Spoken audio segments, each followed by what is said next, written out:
Well, here we are once again. It's time for, guess what? The Barry Funkhauser Show. Oh, And is that where we are? we are It's been here so again. long. It has, no, yesterday was a show and today's a show, man. Ignore the holiday in between Right? There's a show every day. every Show day. every day. And today, let's bring on a new friend of ours. Please welcome to the program, CJ Barkus. Hello. Yay! Sorry, you caught me mid coffee drink. I'm still trying to fuel myself here. How can you fuel yourself on a Saturday night? What are you doing? It's been a week. I'm telling you. So let's get into the brain of CJ Barkus. Now, Oh, the brain of it. Oh man, you're gonna corrupt us right from the beginning. Yeah, I was going to say, there's not much to find there. For those of you who don't know, the Chester Copperpot is a brand new, very cool band.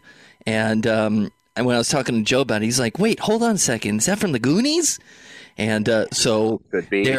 there's a very Southern California feeling going on here when you name your band after a cult classic. And you're also part of this Make Music Topanga event that just went down. So what are you all about, man? You seem like you're an actor too. Like, pick a lane. Oh, don't pick. You know what? I disagree. Do not pick a lane. You just do all the stuff that makes you happy. Don't You listen know, to Barry. Pick a lane. Jeez. I let the lanes pick me. See, that's the way you do it.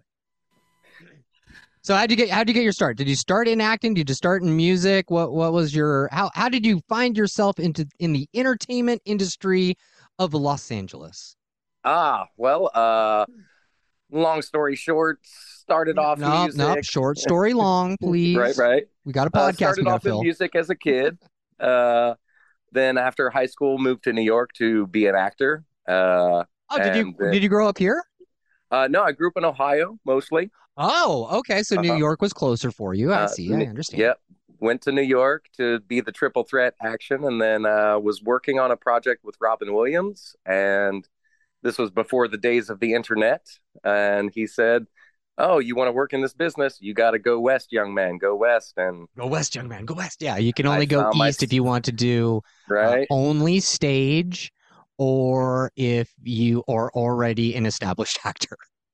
Right. So he said, "Go west." I went west, and then I learned how to surf, and then Oh, cool. that was it. I said, Did you feel like surfing was just like a necessary skill to live in Southern California? After watching Point Break for so many times, it was like, you're supposed to move to California and learn how to surf. So I just, followed Oh, along. speaking of Point Break, you've been here a while. Did you ever see Point Break live? No, Oh man, but you're I've, missing out. I've died to see it. I used to see the post up on the telephone poles all the time, like wanted Johnny Utah for Yeah. Robin Banks. Go see Yeah, the show. if I don't know if they still do. They did it for so many years. If they ever bring it back, it is such a fun night at a bar. I can't remember having more fun night at a bar that wasn't like a concert or something. Oh, I Because was gonna say seriously, the only more fun would be a Chester Copperpot show. exactly, which I have not been able to go to yet. So, but yeah, if you ever get a chance, if you love Point Break and they do Point Break Live, Point Break Live is so much fun. Because they I'm just totally randomly down. pick someone from the crowd to be Johnny Utah, and they just like hold up big signs with the lines on it. It's hilarious. Oh, that's super fun. Oh, it's super fun. It's so fun. So I okay, could so totally be an FBI agent. you could totally be Johnny Utah. It'd be so fun.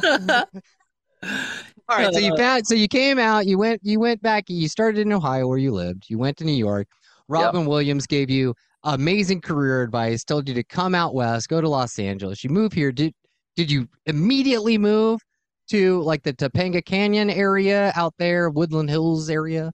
No, I was in the Hollywood Hills for a while, Hancock Park, Koreatown, kind of moved around a little bit. Did my duties as a out of work actor and worked in the food and beverage industry as we all do. And yeah, little parts here and there, and found some friends and loved all their bands and music, and doing all the live music stuff here in LA. And then COVID hit, and all my friends, yeah, and then all my friends who were in bands could not go out and perform and couldn't do shows and tours. So I had enough room here up in the canyon. We decided to do movie nights and jams on Sundays, and we did that for the entire year of the COVID lockdowns. And who knew, we accidentally started a band. just like outdoor backyard parties and stuff. Yeah. Wow, that's so cool. So you just like get it, like you just have a big enough backyard, you just throw up a screen, have a projector, or just like have a band play, and that's have, it. Like 50 people in the backyard barbecuing and listening to music. Yep. Man, that sounds like a fun time. Every Sunday for an entire year, and wow, it was a blast. And there's not many places here in SoCal you can do something like that. I remember when I moved to Portland, somebody was like, "Hey, you want to come to a house party?" And I'm like, "What? A house party? Yes. What is that?" And then they had like bonfires, and there was a forest in the backyard, and everybody was drinking beer in front of the fire pit, and people were different. And I said, "This is what it's like." Oh man, we used to have those big old. We had a friend that lived when I was in college. I don't know, 3 decades ago. 5 decades, except I don't know, 100 years ago, in Santa Barbara. We had one friend who lived in Goleta who had this huge backyard. Man, we had the best backyard parties there. But it's but like Barry said, you don't get that a lot in Los Angeles. No one has backyards. No. Well, I tell you, once I moved to the Canyon after being in New York for so many years, and then the Hollywood scene, this was a little piece of heaven on earth. Like, you were just close enough. I need room to move. Yeah, man. And then there was like room enough to have a drum kit. So it was like, oh wow, I got that stimulus check. Might as well buy a drum kit. Hey, propping up the economy, man. You got to prop up the economy. Exactly. So this is a fairly new idea then, the Chester Copperpot then, huh? Were you in a band before that? How was that? Were you a soloist? How was the music scene before this for you? For me, it was just being a fan and going to see all of my friends' bands. Maybe being their part-time roadie and lugging equipment for them. And my whole thing with buying the drum kit was, hey, if we're having these jams, my only suggestion is I get to sit in on 2 jams. And, next thing you know, someone was asking us to play a gig once the lockdowns ended. And we said, well, we don't have any songs, but sure, we'll jam for 2 hours. Wow. And that was the kind of like the whole defining moment. Was we did a 2-hour jam at the Rosenthal Winery, and we said, oh, maybe we should take some of these 12-minute jams and turn them into like 3.5 minute radio friendly songs. It used to scare the hell out of me when somebody said that, but now I'm like, you know what, leave it in, do the 12, come on, that's great. Well, that's the kind of the thing about our shows, is that you never know what kind of guest we're going to have. We could have horns, we could have a violin player, sometimes we have 3 female vocalists, sometimes we have 1. So you don't know if you're going to get the 20-minute version of Octopus or the 3-minute version of Octopus. Yes. So what do you play in the band? What are you doing in it? I am playing the drums. Okay. Remember, he spent his stimulus check on the drums. Right? I know. Yeah. I was just wondering if he's like producing the band, because he's putting people together here. I know, right? Wait, kind of like. Is this the first time you played drums too? Like, that's the other thing I want to know. Oh, I played them off and on for years. Had lessons when I was a kid. Okay, so it's not like COVID hit. You just like, I'm going to get a drum kit, and then started drumming. It's like no. Have always been dabbling in the drums, but when you're living in New York, in that little studio apartment with the bathtub in the kitchen, there's no drum kits in New York, and studio space is really expensive. Oh yes, indeed. You think it's expensive here? So to Barry's point, how are you bringing in the people for the bands? How are you getting all that? How are you doing all your recruiting? Everybody in the band were people who came up here to do the jam sessions for movie nights, and Everybody in the band is in probably like 3 or 4 other projects. We have Johnny Danger, who's one of our male vocalists, and he's in a great band called PL, another band called A Reminder, another band called Galaxy Twins, and then our DJ and MC, Mr. DJ Loomis. He's in a great band called the Beat Jackers. We've got Brian, our guitar player. He's in another band called A Darker Bright. Our keyboard player, Tom, he's in a bunch of different projects.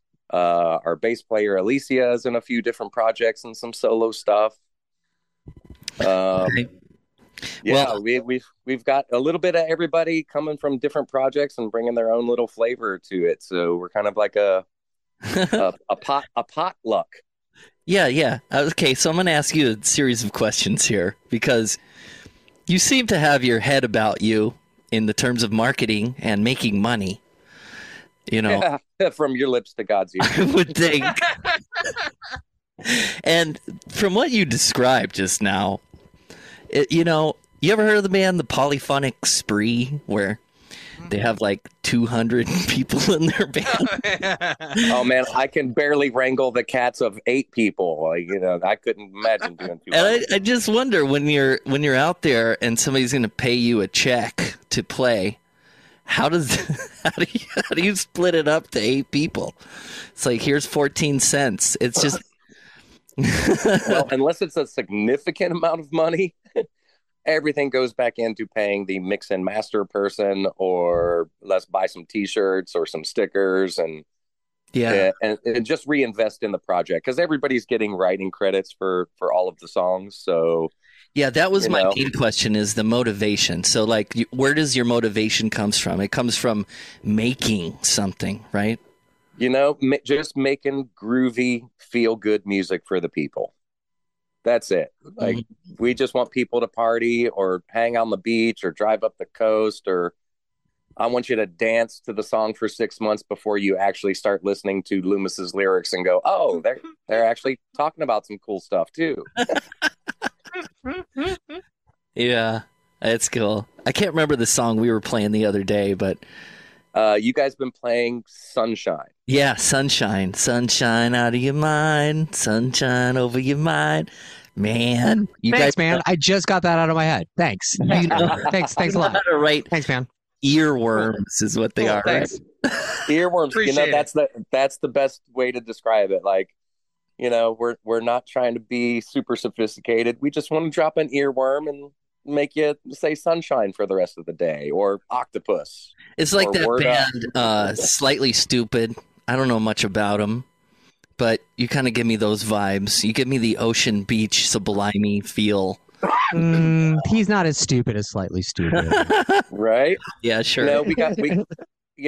Our guitar player, Brian, he's a avid surfer, so he brings that surf sound, and I bring the Dayton funk, got the Ohio players and the Roger Troutman. I used to live 2 blocks away from his studio, so definitely got that, Midwest funky flavor.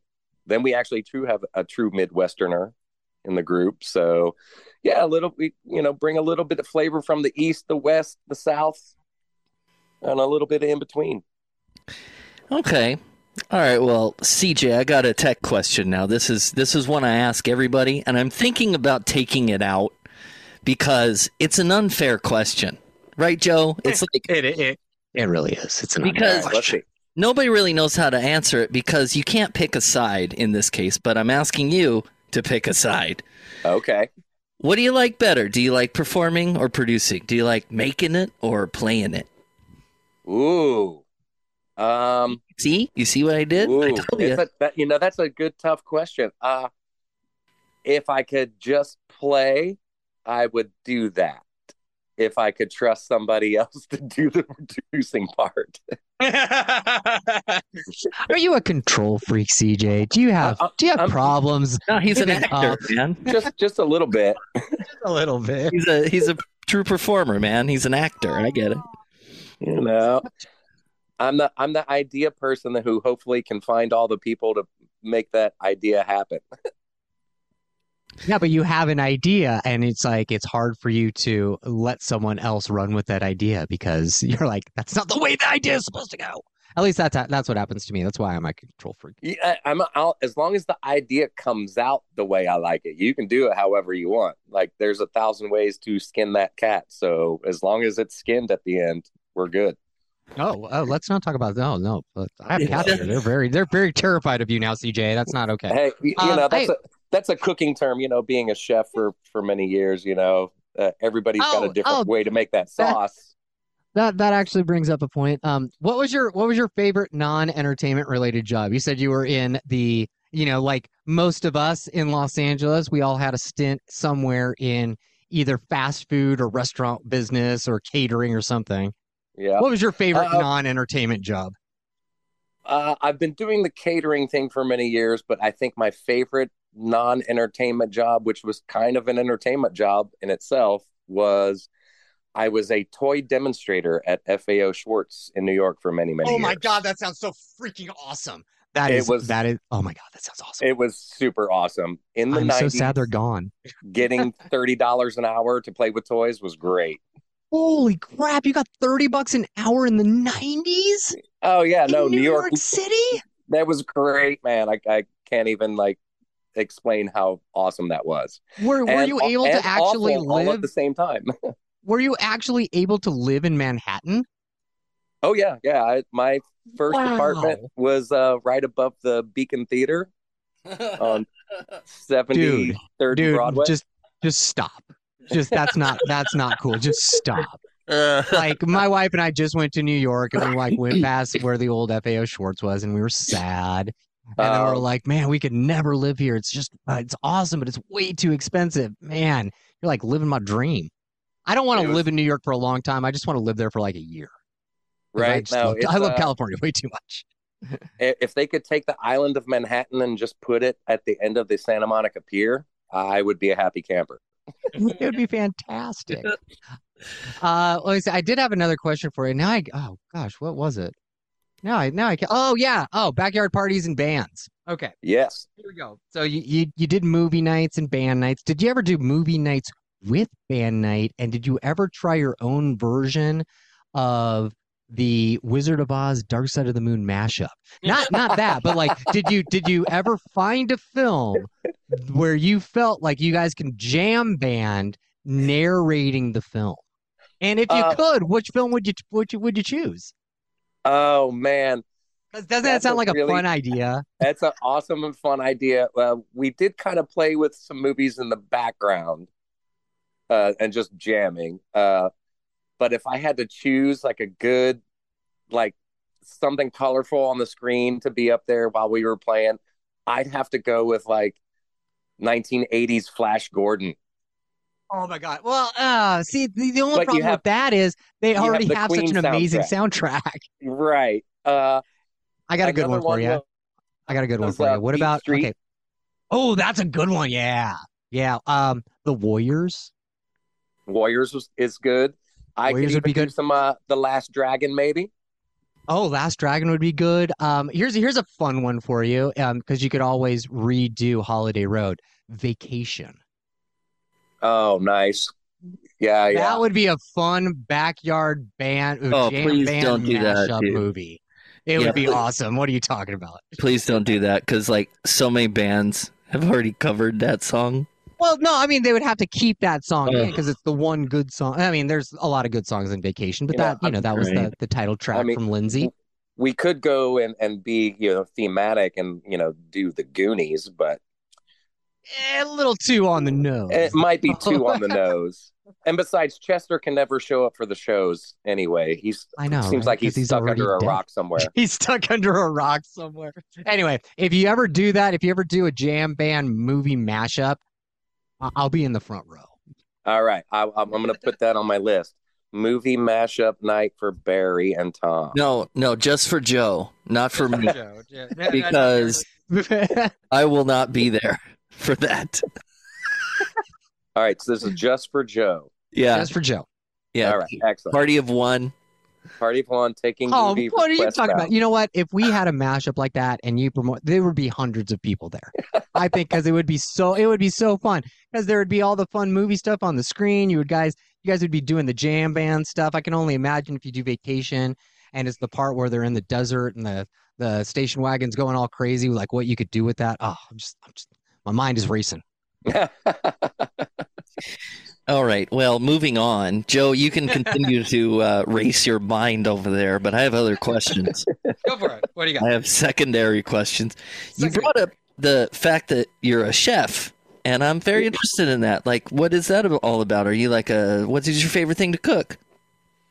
I think comfort food, but throwing that little, restaurant flair to it, just spicing it up a little bit, or making something that's traditional and making it fusion and doing something else to it that just kind of elevates it a little bit. But yeah, I've had my stint in some of the best restaurants from coast to coast and a couple in between, and then I found catering, which is way more relaxed than doing the restaurant thing. If you've been watching The Bear.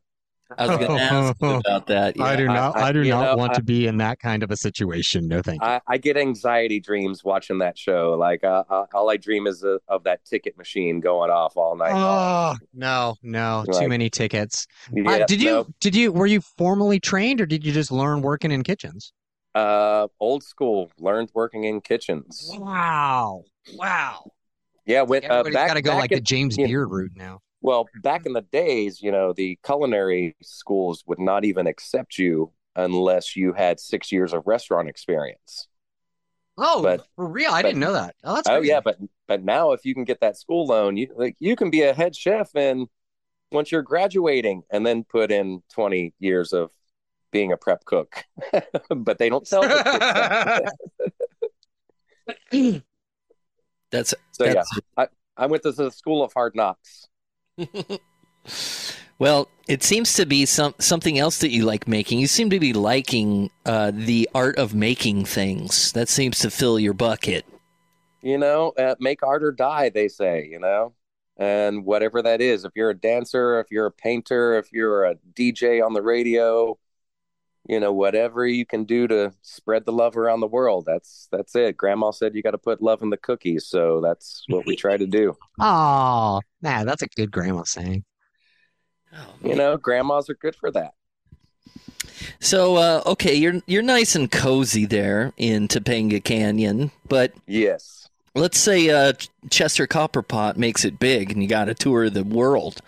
Is that something that suits your fancy? Do you like being on tour? Let that be my problem. If I could call into the catering company and go, hey, I'm ready, I got to take a leave of absence because Ringo wants us to open for his next tour. If you're listening, Ringo, I've been trying to hit you up on the Instagram, but you haven't answered back. He had a big birthday, man. You got to wish him a happy birthday. Hey, we did. I peace and loved him on the Chester Copperpot Instagram page at noon on the 7th. So peace and love, Ringo. Happy birthday. Hey, they just start throwing in some like 88.5 SoCal Sound mentions because Ringo really likes that station. So Heck yeah. throw that out and stuff. That was my goal for Make Music this year, was to get Ringo out, and 88.5 was awesome, and they helped support us for that event and played commercials for us the whole month. And next year we'll get Ringo. Yeah, you got to call ahead for a Beatle. Right? You got to call ahead for a Beatle. Even if he just comes out and says peace and love and join 88.5 FM folks, I'll be all right with that. Hey, that sounds good. Hey, and then if he wants to get up and play drums on Octopus with us, that'd be fine too. Then I could just sit and watch and see what it's like for a real drummer to play my song. Oh, there you go. For a real drummer to play my songs. Oh man, give yourself some credit, CJ. Come on, man. Well, the band will love that. Who is your favorite drummer, by the way? Is it Ringo? What's that? Who is your favorite drummer? Is it Ringo? Ringo's up there for sure. Every drummer's favorite drummer is Neil Peart. So you know what? I like Neil. He's a little not a big Rush busy fan. for me. A little busy for you. Okay, I can see that. One of my favorite drummers, honestly, is Carter Buford from Dave Matthews Band. Yeah, that's a why because of his rills. I mean, he's super busy on the drums too, but he knows how to hit it light and when to hit it hard and when to make it funky. Purdy, the Purdy Shuffle, one of the best drummers ever. Too many think drums. Like who's a heavy drummer who like just bangs on it just like really hard all the time. John Bonham did. Bonham, yeah. Bonham was like a heavy drummer. Oh, the Rage Against the Machine drummer. Oh yeah. I forgot his name. And oh shoot, he's playing with Pearl Jam now, but he was Soundgarden's drummer. Matt, right? What's his name? No, nobody ever knows. Pearl Jam's drummer. Nobody ever knows drummer. Matt Cameron. Yes, Matt Cameron. Awesome. And then Rage's drummer is Brad Wilk. Yep. Man. Oh yeah, Brad's also in Prophets for Rage. Yeah, he's like, yeah. There's some heavy drummers out there, but yeah, those it takes a little bit of finesse, I feel, to be in like Dave Matthews or a jam band. You know, whereas a rock band, you can go straight ahead like John Bonham and just like get all of your anger and aggression out every single night, smashing the drums. Right. With a jam band, you gotta have more finesse. You know, for me as a drummer, I really play to what everybody else is doing in the band, and that's where I like take my Ringo influence from. Is you watch any video of Ringo, like if you watch that latest the Let It Be documentary, you know, Ringo just sits there behind the drums and waits for everybody else to figure out what the heck they want to do, and then he goes. And he's the supporting cast, right? Yeah, he's like, "Are you guys good? Okay, can I start tapping on the drums now? All right, I'll fit something in there." All right. Okay. So let's say your dream does happen. Let's say in a month from now, Ringo calls you up and says, "Mate, I heard you on the radio on 88.5, and I thought you might want to go on." What is that voice? No, do it again. Take two. I can't wake up and call him. I can't do a Ringo. You can't do Ringo. So can I do it, please? May I please take this stage and do it? Gosh. Do your Ringo. Good Lord, you can't phone it in. I can't do it. I'm looking for CJ Bacchus. Oh, Ringo, what's going on? I'm on tour at the moment. Thank you for taking my call, CJ.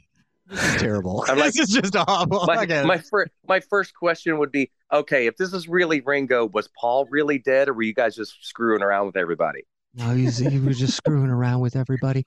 Okay, so let's say Ringo calls you up, says, "Hey, we really like your band. We love the fact that you love me. I want to bring you on tour so you guys can just, tell me how awesome I am all the time." Sweet. Okay, so Ringo says, "Hey, okay, so we're going to start you off on tour, any venue you want. What venue would you want to play first?"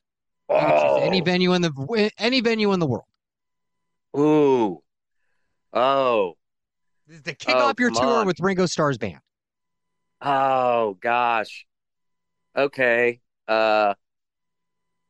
Red Rocks. Are you doing a Radio City? Okay, you're picking Red Rock. Okay, Red Rocks is a big hit with us, so you get a lot of Red Rocks requests here. Right. The Bowl. Which one? The Hollywood Bowl, the Greek. Hollywood Bowl. Hollywood Bowl is a big one too.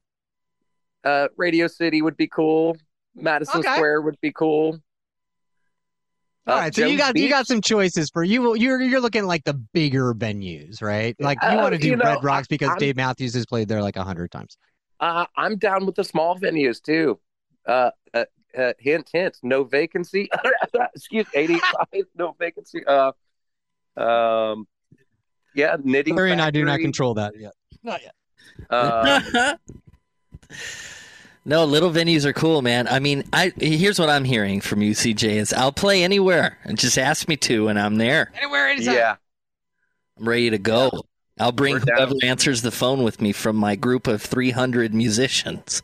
The band's goal is actually to just be able to do a nice stint at South by Southwest next year. Oh, that's very okay. doable, man. That's Yeah, that's an actual like reasonable goal. You just Yeah. got to start calling the organizer literally every day. No, and you're Yes. networking too. You're doing it all right to get there next year. Absolutely. Yeah, absolutely. I like that a lot. And you're going to do well there too. Yeah, because now you can even say like, "Hey, look, we're getting a radio play in Southern California." Like that's a big deal to those guys. They like, they'll look at that and they'll say, "Oh yeah, this up and coming band from Southern California, from the Canyon." No, Oh, you know good. what? I don't buy it. No? They just have You to don't be buy it? good. They just have to be a good band, and That's it. and it doesn't matter where you're heard anymore. You can be anywhere. It's cool that radio's playing the heck out of you. It means something. It means a lot when all these radio. Well, then you can't say both. You can't say that it doesn't mean anything and then it means something. Well, Yeah. I don't I would know. take the radio play over. I got 100 Instagram hits. I think it's who you ask over there, man. Somebody has like 1 billion YouTube listens on their. But that's different. Yeah, I mean, but there's people with 1 billion YouTube streams that still suck. exactly. Yeah. They got 1 billion streams because people are watching the train wreck. You have a point. So I'm saying that it is impressive to other people if you could show them like, hey, we're getting played on some radio stations here, here, and here. That's still impressive to people who are like booking concerts, trying to, fill venues and things, because that radio play means that there's a buzz around that band and people might know who they are. As opposed to, like you said, getting, like 1,000 streams on YouTube, that's 1,000 streams. On the radio, you might get 100 plays, and that might hit 100,000 people. Yes. So, that's all I'm saying. Thank you for clearing that up, Joe. You're welcome. I know you feel better about it. I just wrote down those notes, Joe, so I will be adding that to our. Okay, now I feel adding to press packet. Joe said. Now I feel like an asshole. Just go back 30 seconds and keep listening to it over and over, and you'll get it. Just click that 30 back button. Stop it. Okay, now I feel okay. Now I'm. Okay, so yeah. See, Joe, I think we have to revise both of our questions because your venue question is starting to be Red Rocks and the Greek. It's everybody because it's a really awesome venue. I know, so I know. It's got a cool backdrop. It looks awesome. Like if you could play at sunset, like that's right. super it's nice. Just like you could have the fireworks in the background and stuff. It's just like ridiculous. We'll have CJ I'll have to back. figure out. We'll have them back. And the acoustics after. are great there too. Oh yeah. But we'll have I might have to change it to, if you could play a hometown venue from where you grew up, where would you play? Ooh. See, that's a little different. Okay. So what small Ohio club would you play? That I can answer very easily. Oh, okay. Canal Street Tavern in Dayton, Ohio.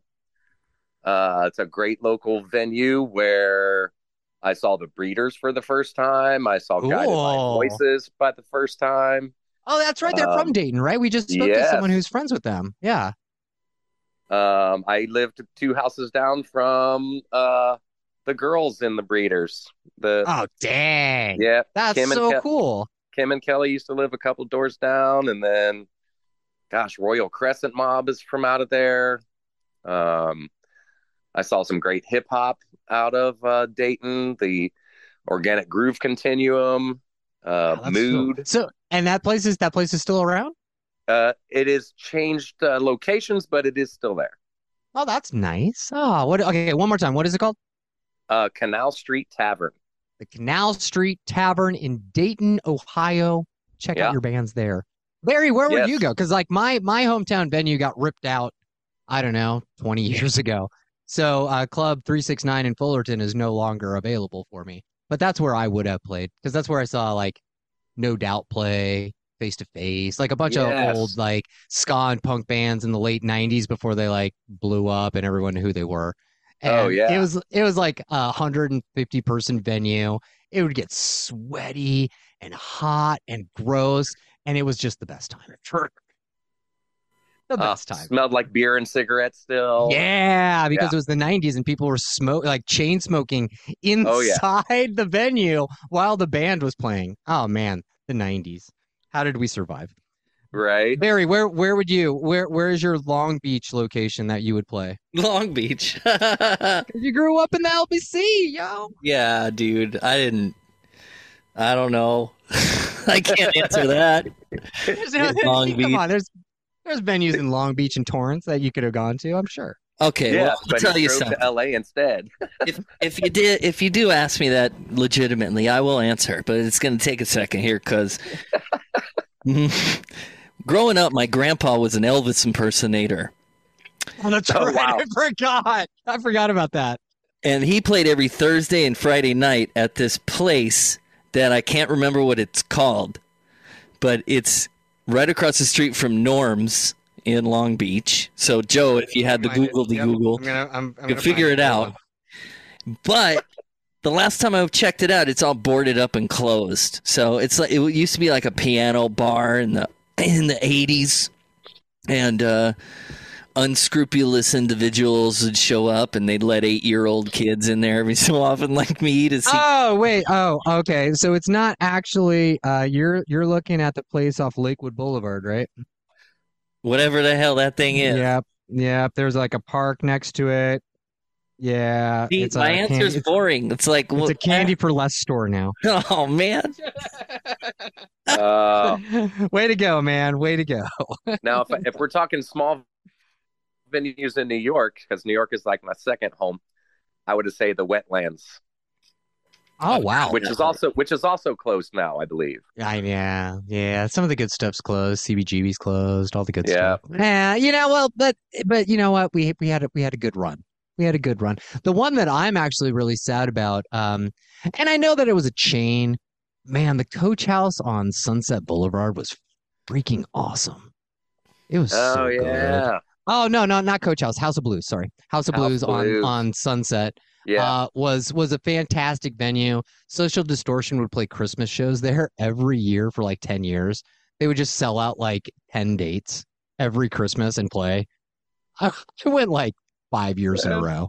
That's It was awesome. It was fantastic. I loved that venue. I think they just I think they ripped it out and put up housing, which is fine because LA needs housing. But I miss that place. Oh, but we have the That was a Knitting good- that was Factory a good back, venue. right? Joe, I'm sorry, I'm getting crazy. With Jesus. it. Yeah, but we have the Knitting Factory back now. That's great. what? Yeah, but it's called it's the Federal in NoHo. That's what it used to be. Now I think that's what it is. We have to. Really? Yeah, we have I think the. it's called the Knitting Factory NoHo at the Federal or above the Federal. We got the top cheese coming on the show in a little while to explain everything. So it'll the company that runs that place, they're dope. They also own the Viper Room and stuff. So yeah, that's it. That's a question okay. that we'll answer later, Joe. Oh, Nice. sorry. Viper Oh, Room's yeah, always you're right. a It fun was venue. the Federal. I love that place. Anyway, sorry. So I'm let's all over see, the place. where were we? See, this is what happens when Joe asks me a question when someone else is. So let's get back to the Chester Copperpot experience in Topanga. Yes. And tell us about that Make Music Topanga that just went down. Was that Oh, yeah, your that's right. brain project? Did that come from your No. So Make Music Day is an international music festival that started in France about 40 years ago. And it was just cafes and business owners who decided to say, hey, you can do music in front of my store or at my cafe or at the theater. And businesses donate their spaces and artists donate their time. And it's free music for the public all day on the Oh, summer wow. solstice. And over 125 countries and thousands of cities all across the world on the 21st of June every year make music all day. And this was coming out of the COVID lockdowns. Someone here in Topanga Canyon decided to sign up for the Topanga Canyon chapter of Make Music Day. And we've been doing it for 3 years now. And this year, the person who started it had to take a little back seat, and they put me in charge. So first thing I did was to call Patrick at 88.5 and go, "What can you do to help us?" Uh, and then after that, spoke to Jet, spoke to Mookie, and you guys played some commercials for us. And then now the idea is to next year maybe incorporate all of the other Southern California Make Music Day chapters. Cool. And expansion. Kind of just make free music for people all day. It was a good time. We had 4 different stages and over 30 artists. What were some of the businesses in Topanga where you had the stages set up? Like Cafe on 27 and stuff like that, or further down? We kind of stuck all together in town. Okay. So the Core Zone Performing Arts that has been the local music spot here in the Canyon had music all day. The general store and all of the stores in the courtyard, Be Love Apparel and Topanga Mercantile and nonprofit called Artists Matter, all put in money. Topanga Art and Tile all put in money to put a big stage in front of the general store. We had a big main stage there. Then across the street, we had another stage, the Music Box Micro Stage out of Venice came and set up equipment, and we had music across the street. And then across the street from that, we had another place called Pebbles Clothing. They set up a stage and had sound all day. And we had everybody from kid performers to professionals to dad bands to everybody in between the range of music taste and professionalism. Like people that get paid to do music or people that do it as a hobby. Wow. People we had several musicians that 88.5 has actually put on their local spotlights. Nice. Emily Coop, who's getting ready to open for Chris Isaac, she performed. Tristan Lake Lebu, Regina Ferguson. We had, of course, Cliff Beach came and rocked the Canyon and funked it up a bit for us. Who else? Big Day Satellite. Yeah, I mean, you had 30 at least. That's a lot of bands. Yeah. There was a lot of musicians. El Sargo from Afrobeat came Oh, out. nice. Cool. Oh, man. Like his set was crazy awesome. Yeah, there was so much music. I was running around like a madman that day, but I stopped to listen to as much as I could all along the way, and it was a good, awesome, free day of music. Yeah, when you're the promoter, you don't get to actually enjoy it a lot. No, I understand that very, very well. You sound like you had a ton of fun though, and you're going to do it again. That's great to hear. We're gonna try to make it an annual, thing.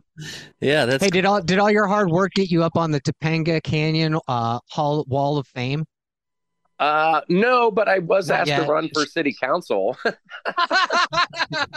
You did such a good job. We need you for city council, CJ. Yeah, that was a hard pass on that. Oh man. Yeah, no thanks. Nothing. All right. I'll go to pancake breakfast, but that's about it. Well, CJ Barkis is on the program tonight. Thank you so much for being here. He's from Chester Copperpot, a band you may have heard of. We play it a lot here. Now, you have a new song that just came out for the 4th of July around that time. Happy birthday, new song. It's called Word Up. Yes. Now, tell us about this tune that we will eventually play. Ooh. As all of our songs start, I think it was at a live show and we had extra time and someone was like, what should we do? I don't know. What's those 3 chords on that thing we were jamming the other day? Yeah, let's start with that. And our DJ started scratching and working the wheels of steel and Word Up was born. Yeah, just kind of a bluesy, contemplative song, a little it's got that jam bandy influence, but definitely more of a contemplative tune. What a description. I do enjoy your descriptions, CJ. They make me think, just like the music. That's Oh, good. I was hoping I didn't need another coffee to come up with some good descriptions, but I might. I like words, and you use them well. I like words. Even though I don't. Barry has all the best words. No, he does. CJ took them all this time. I don't Jay know. has all the best words. The band would tend to disagree. They don't let me have a mic too often during the show. So, Well, you're the drummer, so I understand. Hey, Phil yeah. Collins was the drummer too. yeah. Look what that happened. Well. What yeah. a comparison. That was Joe, not me. All right. Well, CJ, thanks for coming on. I mean, is there anything you want to talk about before we get on out of here? Play Word Up. I have one more question, but the floor is yours. Is there anything that you can tell us about? I know you have a concert coming up. We do have a concert coming up. Since we were talking about Make Music Day, and we started the summer off on the longest day of the year with some really great bands. A few of us decided to get together and end the summer on the last Saturday of the summer on September 16th at the Rosenthal Winery. You can come out and catch Cliff Beach, Tristan Lake Lebu, and the Chester Copperpot. We're going to do a end of the summer jam at the Rosenthal Winery on the PCH right there across from Topanga State Beach. Oh, cool. I have heard of this place. It's like, I think it was like one of the first wineries in Malibu that you can go and visit. Yeah, it's a groovy little spot. And they have food trucks, and there's also the Real Inn next door and a Thai place next door, which they let you bring food in. They have great wine, and you can fit about 400 people out in the little courtyard there. So come get your end of the summer jam on and hang out for a night of awesome music. Heck yeah. I'm there, dude, right next to the Real Inn. I've always wanted to go there because of the neon sign. The fish tacos aren't bad either. Yeah, Are the fish they? tacos are pretty. Yeah, they're pretty good. I'm Yeah. there, dude. September 16th. Yeah. At the Rosenthal Winery. Okay. Oh, September 16th. Oh man, Yeah. I gotta miss it. I'm gonna be on a plane. Man. Oh. Okay. Well, You might have to switch that up. I don't know. Maui versus Topanga. Yeah, I'd probably pick Maui. Yeah. Okay. It's But, a close one. If you're in the know, there might be a show coming up on July 29th. Ooh. I Okay. can't say where because I don't want to blow the underground scene. We got to keep it underground, but feel free to DM the Chester Copperpot Instagram page, and you might get the down low on the know. Are you Sounds talking good. about a backyard party, CJ? Maybe they're talking about. Maybe something even bigger and better than a backyard. Ooh. now I am intrigued. I am going to go to the Instagrams. Yeah, Go to dude. the Instagrams. Well, thanks for coming on, CJ. I have one final question. I don't know if you're prepared Sure. for it, but it's a would you rather. Okay. So I'm going to ask you. I'm ready. You find yourself in a scenario where you have to fight to a battle to the death is about to take place. Would you rather get into a battle to the death with one horse-sized duck or 100 duck-sized horses? A battle to the death. They're coming at you fast, CJ. What are you going to do? Oh, you know what? I'll take the 100 duck-sized horses. Okay. Yeah. You like that. He decided. I'm kind of a horse person anyway, so hopefully I could, wrangle a few of those. There you go. It'd be easier than wrangling the cats of the band. Oh, those band cats. Well, we will follow you on Instagram, the Chester Copperpot, CJ Barkus. Thanks for coming on the show. Here comes Word Up. Thank you, Barry and Joe and 88.5 FM, the SoCal Sound. Word up, y'all. really happening?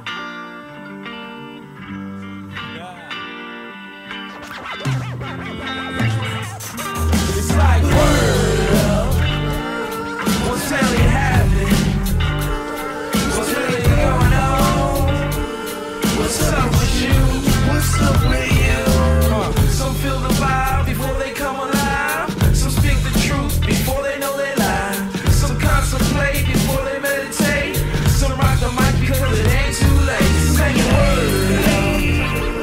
What's really happening? What's really going on? What's up with you?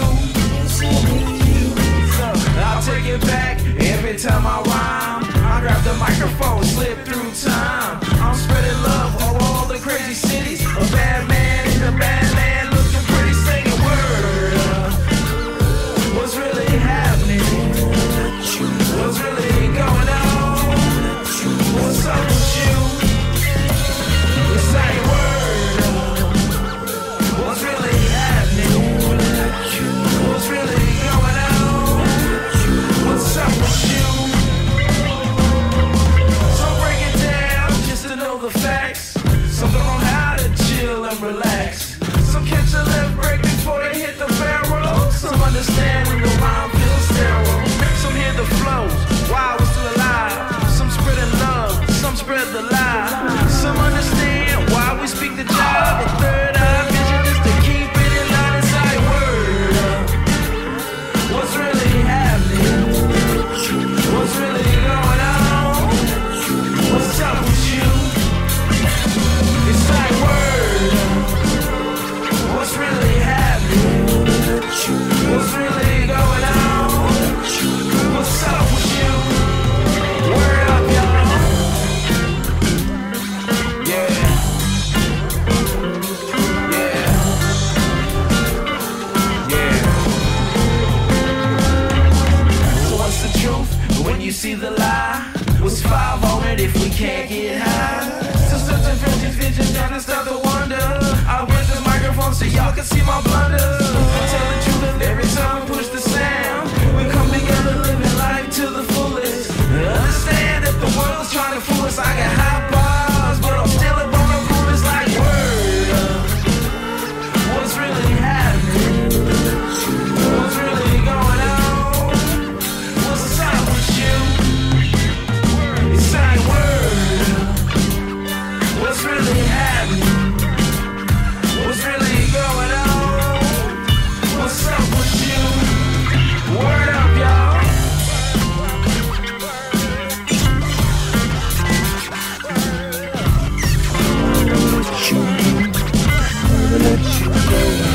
Word up.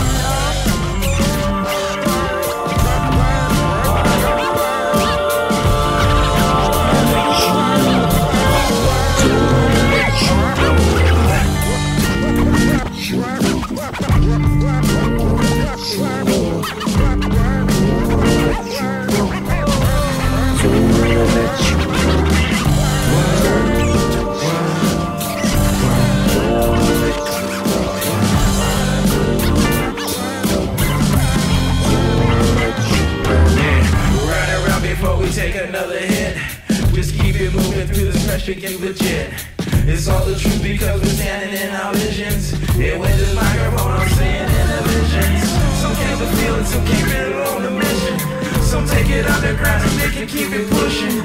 Some take it back to let you know we pay